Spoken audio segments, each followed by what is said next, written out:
Hello, বলো নরেশ, তুমি ভালো আছো তো? হ্যাঁ দাদা, ভালো আছি। তুমি কেমন আছো? আবার ব্যস্ত নেই তো? না না, তেমন কোনো ব্যাপার নয়, বলো।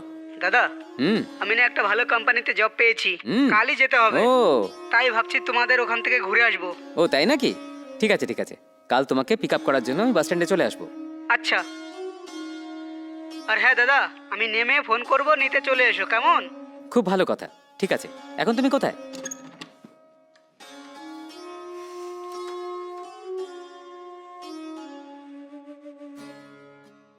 হ্যালো দাদা, আমি তো চলে এসেছি। আর হ্যাঁ, তোমাকে আসতে হবে না, তুমি বরং আমাকে লোকেশন পাঠিয়ে দাও, আমি ঠিক চলে আসবো। ও তাই নাকি? ঠিক আছে, সাবধানে এসো। আমি তোমার ফোনে লোকেশন পাঠাচ্ছি এক্ষুনি। ঠিক আছে, বাই। বাই, তাহলে রাখছি এখন। হুম।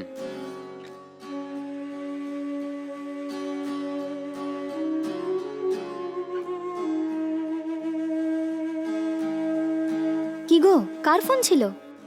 আমার ভাইয়ের ফোন ছিল, ও কাল সকালে এখানে আসছে। কি বলছো কি? এরকম হঠাৎ আসবে কেন? আমার ভাই এখানে একটা এমএনসি কোম্পানিতে চাকরি পেয়েছে, সেই জন্যই ও এখানে আসছে। ও তাই? হুম। মানে ও এখানেই থাকবে? তা তো জানি না, ও আসুক তারপরে ওকে জিজ্ঞেস করে নেবো। ঠিক আছে। এই নাও, দুধটা খেয়ে নাও। হুম।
আরে বৌদি, ভালো আছো?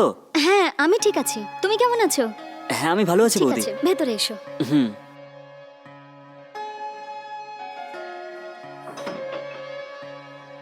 আচ্ছা শোনো, তুমি ভেতরে গিয়ে হাত মুখ ধোও, আমি চা নিয়ে যাচ্ছি। আচ্ছা ঠিক আছে।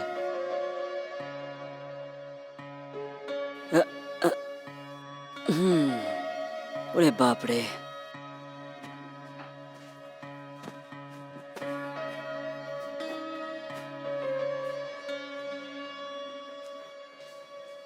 এই নাও, চাটা নাও। হ্যাঁ দাও বৌদি।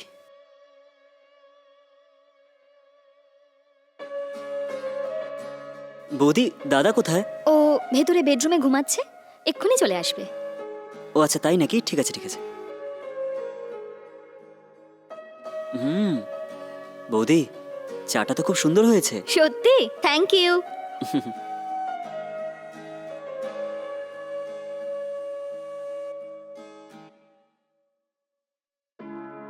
আরে চলে এসেছো? দাদা। আরে বসো না। হুম। আচ্ছা শোনো, আমি তোমার জন্য চা নিয়ে আসবো? হ্যাঁ, নিয়ে এসো। তাহলে ভালো কোম্পানিতে চাকরি পেয়ে গেল তো? হ্যাঁ হ্যাঁ দাদা, অনেক অপেক্ষা করেছি আমি। অনলাইনে অনেক খোঁজাখুঁজির পরই আমি এই চাকরিটা পেয়েছি। তাই নাকি? আচ্ছা, এরপরে তুমি মুম্বাইতেই থাকবে তো? হ্যাঁ হ্যাঁ দাদা। তাই যদি হয় তাহলে তুমি এখানে আমাদের বাড়িতেই থাকতে পারো। সেটা কোনো ব্যাপার না। আমি এখানে থাকলে তোমার তাতে কোনো আপত্তি হবে না তো? এই, তুমি তোমার নিজের ভাই, তুমি থাকলে আমার কি আপত্তি হতে পারে? আর তাছাড়া এখানে আমি আর তোমার বৌদি থাকে, আর যদি তুমি থাকো তাহলে আমাদেরও হেল্প হয়ে যাবে, ঠিক কিনা? এটা তো ঠিকই বলেছো। এই নাও চা। হ্যাঁ। চা খেয়ে রেডি হয়ে নাও, আমি জলখাবার করছি। হ্যাঁ ঠিক আছে।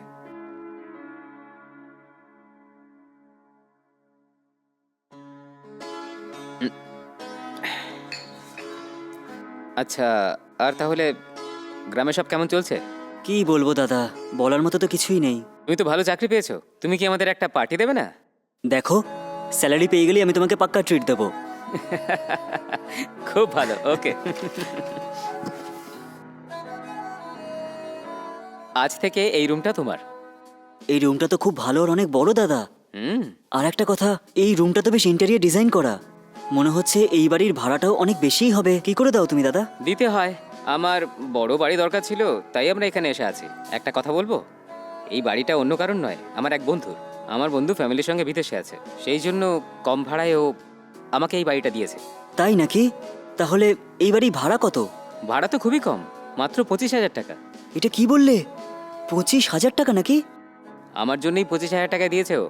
যদি ও অন্য কাউকে দিত না, তাহলে 50,000 টাকা পেত।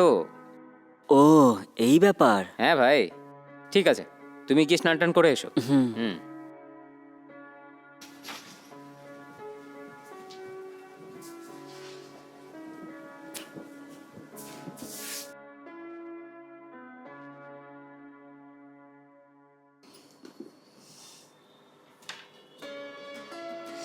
হ্যাঁ, আর দিও না বৌদি। হুম, ব্যাস।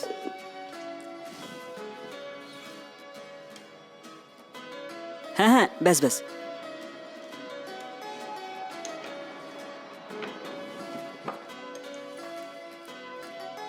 ঝাল চাটনি দেবো? হুম, একটু। হুম হুম, ব্যাস ব্যাস। তুমি নেবে? হুম হুম, না না, ঠিক আছে ঠিক আছে।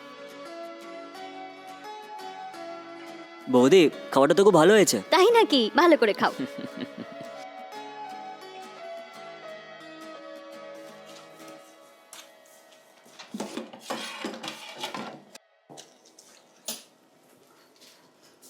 দীপিকা, হ্যাঁ বলো, কি হয়েছে? নরেশ গ্রাম থেকে এসেছে না, ওর জন্য মাটন নিয়ে আসছি আমি।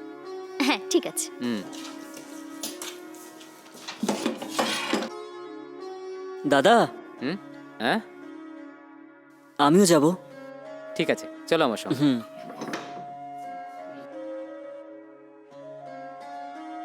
কি নরেশ, আমরা এইভাবে বাইরে বেরিয়েছি অনেকদিন হয়ে গেছে না? হ্যাঁ দাদা, আগের বছর পুজোর সময় তুমি আমাদের বাড়িতে এসেছিলে, তারপরে আজই তোমাদের সাথে দেখা হলো আমার। আচ্ছা একটা কথা বলো, গ্রামের বৃষ্টি ঠিকঠাক হচ্ছে তো? না দাদা, ওদিকে তো বৃষ্টিই হচ্ছে না। আরে এ কি বলছো তুমি?